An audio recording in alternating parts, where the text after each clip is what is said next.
శ్రీ మహాగణాధిపతయ నమ. ఐం మహాసరస్వత్యే నమ. శ్రీ లలితాంబికాదేవియే నమ. రాశిఫలాల కార్యక్రమంలో భాగంగా జూలై నెల అంతా కూడా 12 రాసుల వాళ్లకు ఎలా ఉండబోతుంది, ఈ మాసం అంతా కూడా ఏ ఏ రాశి వాళ్లకు ఎటువంటి ఉపయోగాలు జరగబోతున్నాయి అనేటువంటి దాని గురించి ఇప్పుడు మనం తెలుసుకుంటున్నాము. అయితే శుక్రుడు స్వక్షేత్రగతుడై ఈ జూలై 2వ తారీఖు నుండి శుక్రుడు ఎప్పుడైతే వృషభములో ఉండబోతూ ఉన్నాడో, తర్వాత కుజకేతువులు ఇద్దరూ కూడా సింహములో ఉండేటువంటి దాని వలనను, అలాగే రాహు కుంభములో ఉండేటువంటి దాని వలనను ఎవరెవరికి ఎటువంటి యోగాలు జరగబోతాయి అనేటువంటిది ఇక్కడ అర్థమవుతున్నది. ఈ గ్రహాల యొక్క మార్పు సందర్భాన్ని బట్టి జరిగినప్పుడల్లా మన జీవితంలో కూడా వాళ్ళ పర్సనల్ జాతకాల్లో కూడా మార్పులు జరుగుతాయి, గోచార ఫలితాల యొక్క రీత్యా. అయితే ఎవరైనా సరే ప్రతి మాసము కూడా, అంటే ప్రతిరోజు మనకు ఏం జరగాలనో ఎగ్జైట్మెంట్ అనేది ఉంటుంది కాబట్టి వాళ్ళ వ్యక్తిగతమైనటువంటి జాతకాలను పరిశీలన చేసుకోవాల్సినటువంటి అవసరము, ఆవశ్యకత ఉంటుంది. మీకు నచ్చిన గురువుల దగ్గరికి రెగ్యులర్గా కాంటాక్ట్ అయ్యేటువంటి వాళ్ళ దగ్గర కానీ మీ సౌకర్యాన్ని బట్టి మీరు సంప్రదించవచ్చును. ఇప్పుడు ఇలా ఉంది అంటున్నారు, ఇది నిజమా అబద్ధమా ఏమిటి తెలుసుకోవచ్చు. తెలుసుకొని దానికి తదనుగుణంగా మీరు కనుక ముందుకు అడుగులు వేశారు అంటే చాలా యోగదాయకంగా ఉంటుంది అనేటువంటిది ఒకటి. ఈ శుక్రుడి యొక్క శుక్రగ్రహము వలన చాలా యోగాలు జరగబోతున్నాయి అన్ని రాసుల వాళ్లకు కూడా, శుక్రుడు స్వక్షేత్రగతుడై ఉండేటువంటి దాని వలన అనేది ఒకటి.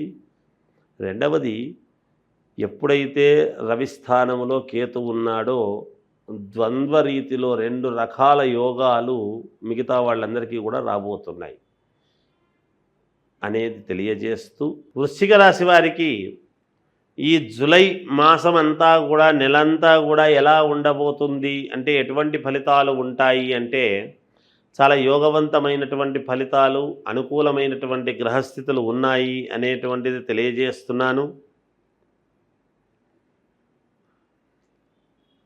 శుభకార్యాల విషయములలో ముందడుగు వేయటం జరుగుతుంది. అలాగే శుభవార్తలు కూడా మీ చెవిన పడటం అనేటువంటిది జరుగుతుంది. కీలక వ్యవహారాలలో శత్రువులపై విజయం అనేటువంటిది పొందుతారు ఈ మాసములో. భూ సంబంధితమైనటువంటి క్రయ విక్రయాలలో మంచి లాభాలు, మీరు ఊహించని లాభాలు అనేటువంటివి మీరు చేసుకోగలుగుతున్నారు. సంతాన శుభకార్య విషయమై ఆలోచనలు చేసి కుటుంబంలో వివాహాలు కానీ ఏదో శుభకార్యాలు చెయ్యాలి అనేటువంటి దానికి బంధుమిత్రాదులను అందరినీ కూడా పిలిచి మీరు చాలా ఉన్నతమైనటువంటి స్థితిలో జరపడం అనేటువంటిది ఉన్నది. ఈ సందర్భంలో ఎటువంటి శుభకార్యాలు ఉంటాయి అనేది కూడా ఒక్కసారి మనం ఆలోచన చెయ్యాలి. ఏమిటి అంటే ఇక్కడ జరుగుతూ ఉన్నది జూలైలో ఏమొస్తుంది అంటే ఆషాఢమాసం వస్తుంది. మరి ఆషాఢమాసంలో ఏంటి శుభకార్యాలు అనుకోవచ్చు? అన్నప్రాసనలు కావచ్చు, పుట్టినరోజు వేడుకలు కావచ్చు, సీమంతము కావచ్చు, ఏదో మీ సౌకర్యాన్ని బట్టి మొత్తానికి శుభకార్యాల విషయం లేదు. శుభకార్యాలకు సంబంధించినటువంటి విషయాలు తప్పనిసరి మనం ఇప్పుడు మాట్లాడుకుంటేనే కదా విదేశాల్లో ఉండేటువంటి వాళ్ళు కానీ, లేదా మళ్ళీ వెళ్ళిపోతే కష్టము, అక్కడికి వెళ్ళాలి, మనం మళ్ళీ వెళ్ళడానికి ఇబ్బంది అవుతుంది కాబట్టి ఇక్కడ చేసుకొని వెళితే బాగుంటుంది అనో ఏదో ఒక రకమైనటువంటి ఇది ఉంటుంది. అలా ఏదైనా కావచ్చుగాక. సంతాన శుభకార్య విషయమై గృహమున చర్చలు అనేటువంటివి చేస్తారు. చేపట్టినటువంటి పనులలో కార్యసిద్ధి అనేటువంటిది కలుగుతుంది గాక. ఇంట బయట అందరినీ ఒక తాటిపైకి నడవటానికి తీసుకొచ్చేటువంటి ఆర్గనైజింగ్ వ్యవస్థ అంతా కూడా మీరు చేస్తారు.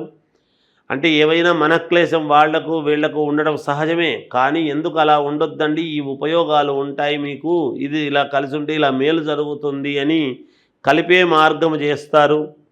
వృత్తి వ్యాపారాలలో ఆశించినటువంటి పురోగతి అనేది మీరు సాధించి తీరుతారుగాక.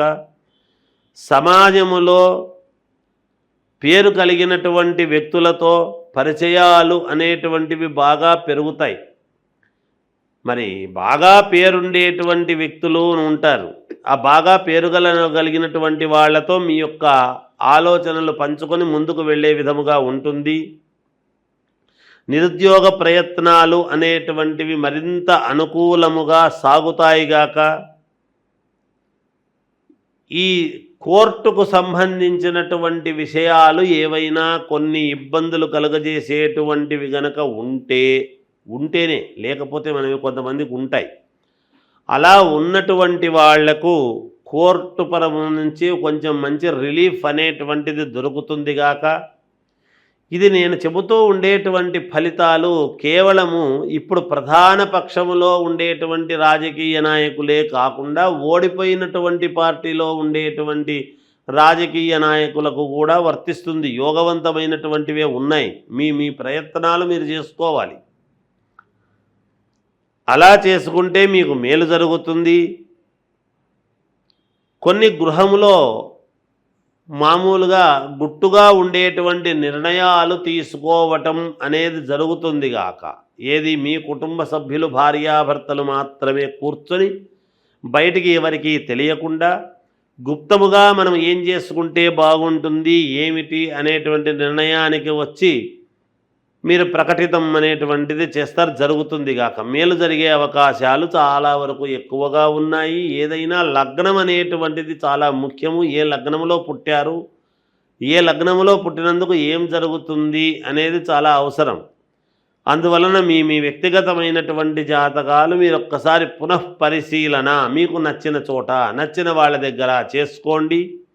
తప్పకుండా మీకు విజయము లభించి తీరుతుందిగాక ఈ మాసములో అనేటువంటిది తెలియజేస్తూ 12 రాసుల వాళ్లకు కూడా ఈ మాసములో చేసుకోవాల్సినటువంటి పరిహారము ఏమిటి అని గనక ఒక్కసారి ఆలోచన చేస్తే, ఈ గుప్త నవరాత్రులు అనేటువంటిది ఉండేటువంటి దాని వల్లను తొలకరి వానలు పడి ఎప్పుడైతే ఇత్తనాల ఏకాదశి అనేటువంటిది, ఎందుకు ఇది మనకు ప్రాధాన్యత అంటున్నాను అంటే పూర్వమంతా కూడా రైతాంగం మీదనే ఆధారపడి ఉండేది కాబట్టి, వ్యవసాయం మీదనే మనం అందరము ఆధారపడిన వాళ్ళము కాబట్టి మనకు అన్ని రాసుల వాళ్ళు చేసుకోవాల్సినటువంటి పరిహారము ఏమిటి అని ఒక్కసారి గనక మీరు ఆలోచన చేసినట్టయితే, మీరు చేసుకోవాల్సినటువంటిది అమ్మవారికి మామూలుగా ఇంట్లో అమ్మవారి పటం ఉంటుంది. ఎక్కడికి బయటికి వెళ్ళక్కర్లేదు. లేదు గుడికి వెళ్ళి చేసుకుంటే పరమ సంతోషము, చేసుకోవచ్చును.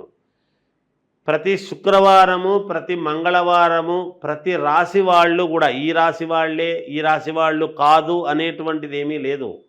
12 రాసుల వాళ్ళు కూడా ప్రతి మంగళవారము, ప్రతి శుక్రవారము సాయంకాలము రాత్రి 10 గంటల లోపల మీరు చేయవలసినటువంటిది ఏమిటంటే, కాళ్ళు చేతులు కడుక్కున్న తర్వాత ఒక అమ్మవారి పటం ముందు కానీ, లేదా అమ్మవారిది విగ్రహం ఉంటే విగ్రహం ముందు కానీ కాసేపు ఒక్క 10 నిమిషాల పాటు కూర్చొని, 10 నిమిషాలు మాత్రమే కూర్చొని 5 తమలపాకులు, 5 ఒక్కలు, 5 పసుపు కొమ్మలు పెట్టి రాత్రిపూట, ఎందుకంటే గుప్త నవరాత్రులు అనేటువంటివి జరిగి ఉంటాయి కాబట్టి రాత్రికి చాలా ప్రాధాన్యత ఉన్నదని తెలియజేస్తున్నాను నేను మీ పనులు కావడానికి.